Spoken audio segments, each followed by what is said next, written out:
Israel अब Al-Aqsa मस्जिद पर कब्जे की ओर बढ़ रहा है।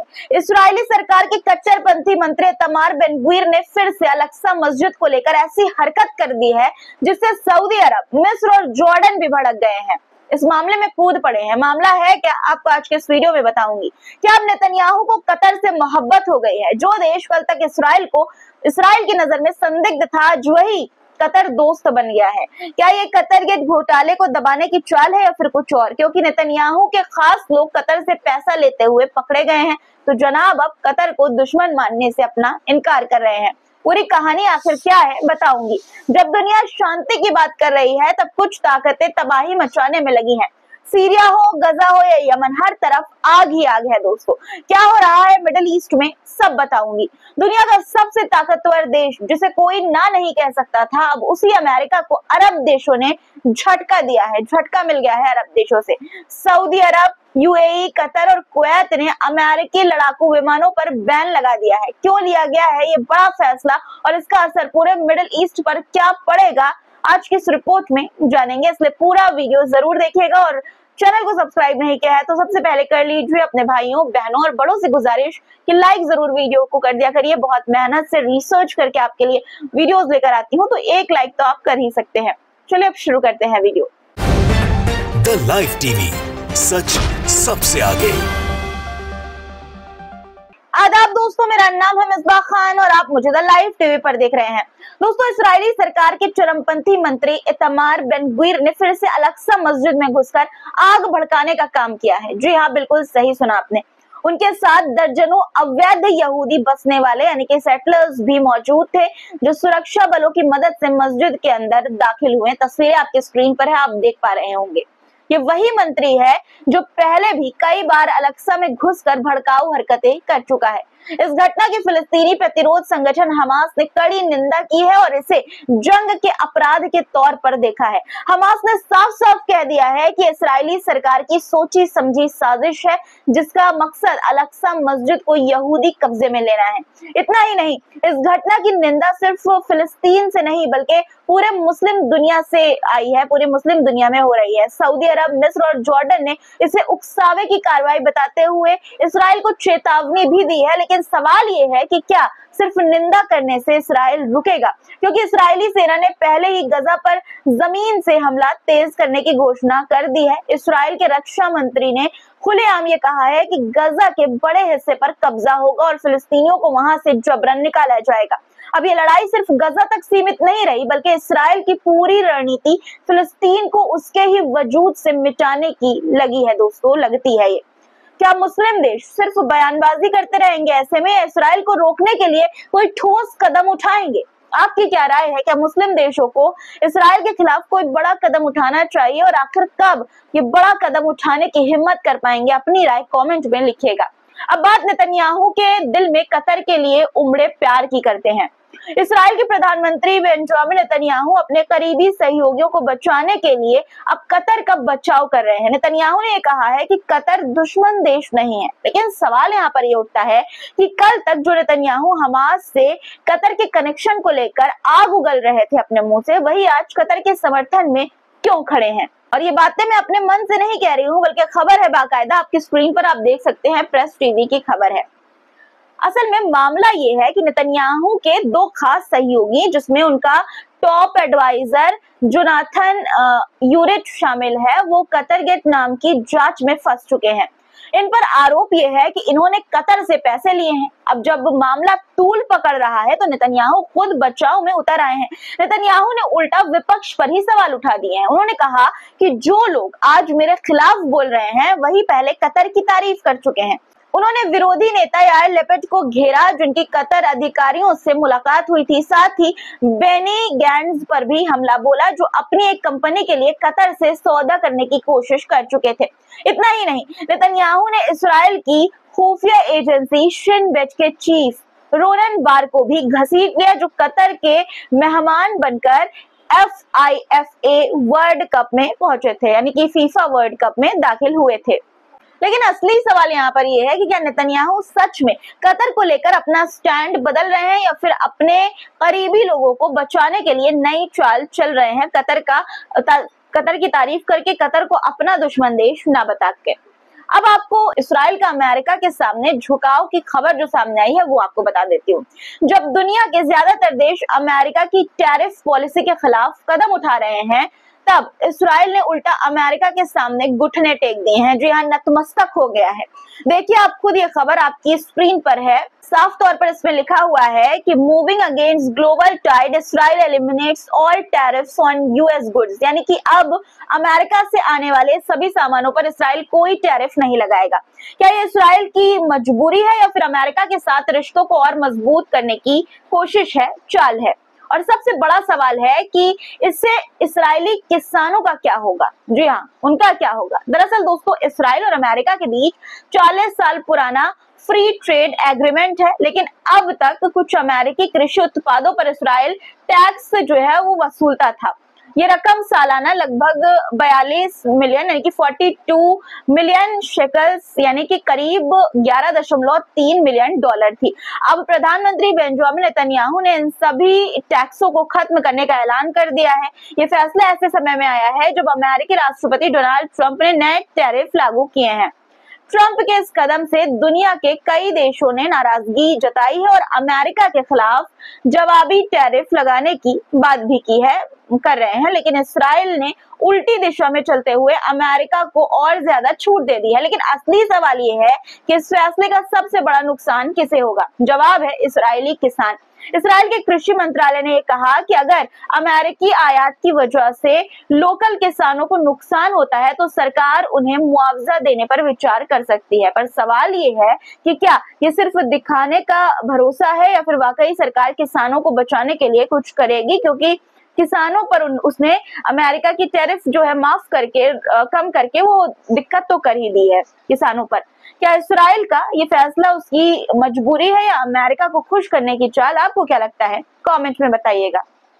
अब अगली खबर की ओर बढ़ते हैं। दोस्तों, इसराइल एक तरफ नतमस्तक हो गया है अमेरिका के सामने और दूसरी तरफ अमेरिका ने भारत पर 26% टैरिफ ठोक दिया है। जी हाँ, और चीन ने भी अमेरिका में इन्वेस्टमेंट पर रोक लगा दी है, यानी कि चीन के साथ अमेरिका ने जो किया उसका करारा जवाब मुंह पर एक तरह से कहा जाए तो भिगा कर जूता मारा है।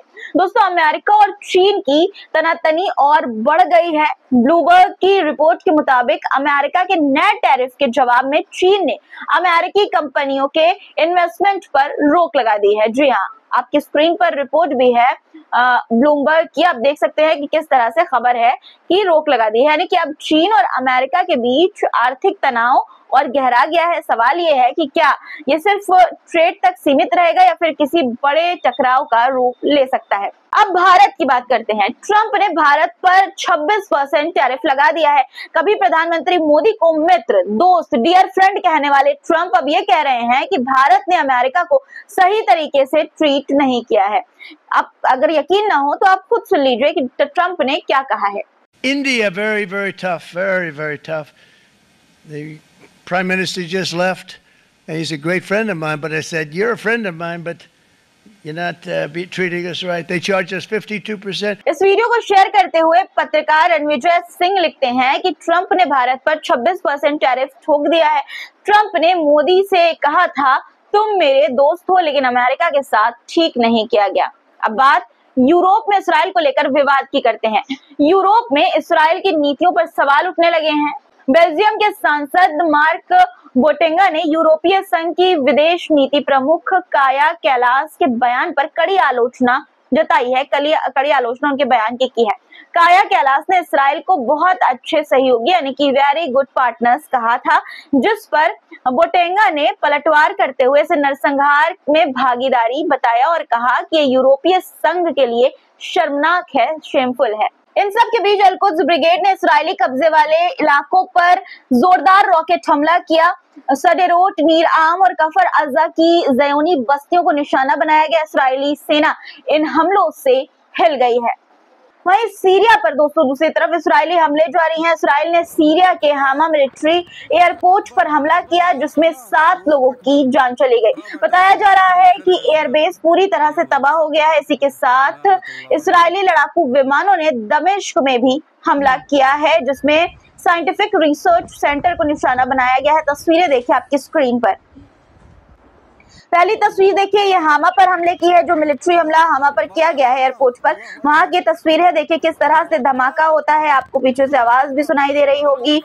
देखिए धमाका, देखिए अचानक से रॉकेट गिरता है और रात के अंधेरे में जोरदार धमाका होता है। अब एक और तस्वीर देखिए, दूसरी ये दमिश्क की तस्वीर है, जहाँ पे साइंटिफिक रिसर्च सेंटर पर हमला किया गया। इसके अलावा दोस्तों दक्षिणी सीरिया के दारा इलाके में सीरियाई लड़ाकों और इस्राएली सेना के बीच भयंकर लड़ाई जारी है। भारी हथियारों से हमले हो रहे हैं और सीरियाई लड़ाके मोर्चा संभाले हुए हैं। देखिए तस्वीर आपकी स्क्रीन पर, देखिए किस तरह से आपको नजर आ रहा होगा कि सड़कों पर देखिए किस तरह से क्लैश हो रहा है।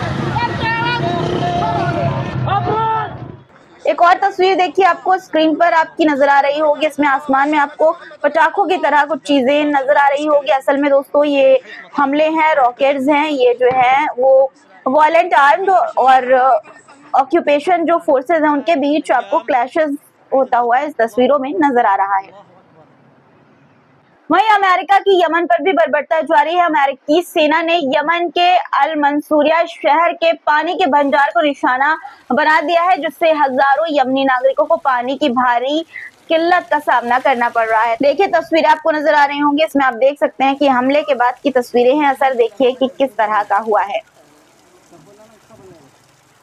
दूसरी तरफ कई अरब देश अब ये कह रहे हैं कि वो हमले के लिए अपनी जमीन अमेरिका को नहीं देंगे। जो यहाँ मिडिल ईस्ट में अमेरिका की दादागिरी पर लगाम कसने की शुरुआत हो चुकी है। प्रेस टीवी की खबर के अनुसार सऊदी अरब, यूएई, कतर और कुवैत ने अमेरिकी वॉरप्लेन के इस्तेमाल पर रोक लगा दी है। यानी अब अमेरिका इन देशों से एयरबेस या फिर एयर स्पेस का इस्तेमाल इन देशों के यमन पर हमला करने के लिए नहीं कर सकता है। अमेरिका ने यमन के कई इलाकों पर भीषण बमबारी जारी रखी हुई है, वो कर रहा है लगातार, जिसमें सैकड़ों नागरिकों की जान भी चली गई है। ये हमले गजा के समर्थन में यमनी हौती लड़ाकों द्वारा अमेरिका और इस्राएली जहाजों को निशाना बनाने के जवाब में किए गए हैं, लेकिन अब अरब देश इन हमलों का हिस्सा बनने से मना कर चुके हैं। अमेरिका के राष्ट्रपति डोनाल्ड ट्रंप ने हाल ही में ईरान पर हमले की धमकी दी थी। ट्रंप ने कहा था कि अगर ईरान ने कोई हरकत की तो इसका भयानक जो है वो अंजाम, उस पर भयानक हमला होगा। तो इससे पहले कभी किसी ने नहीं देखा होगा ऐसा हमला किया जाएगा ईरान पर। लेकिन अरब देश इस आग में नहीं कूदना चाहते, वे अमेरिका के दबाव में आकर ईरान के खिलाफ जाने को भी तैयार कतई भी नहीं है। अब अमेरिका को जॉर्डन और डिएगो गार्सिया आइलैंड यानी कि भारतीय महासागर जैसे नए ठिकानों का इस्तेमाल करना पड़ेगा।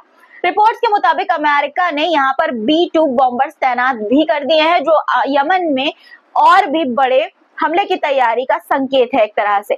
ट्रंप ने घोषणा की है कि वे मई में सऊदी अरब और अन्य खाड़ी देशों का दौरा कर सकते हैं। माना यह जा रहा है कि वे अरब देशों को फिर से अपने पाले में लाने की कोशिश करेंगे, लेकिन क्या अरब देश अमेरिका की बात मानेंगे या अपने हितों को पहले रखेंगे? देखना ये बात दिलचस्प होगी। अब आपको क्या लगता है, कमेंट में इस पर भी अपनी राय जरूर लिखेगा। वहीं खबर ये भी है कि अमेरिका ईरान के साथ गुप्त बातचीत पर विचार कर रहा है। जी हाँ, गुप्त बातचीत पर।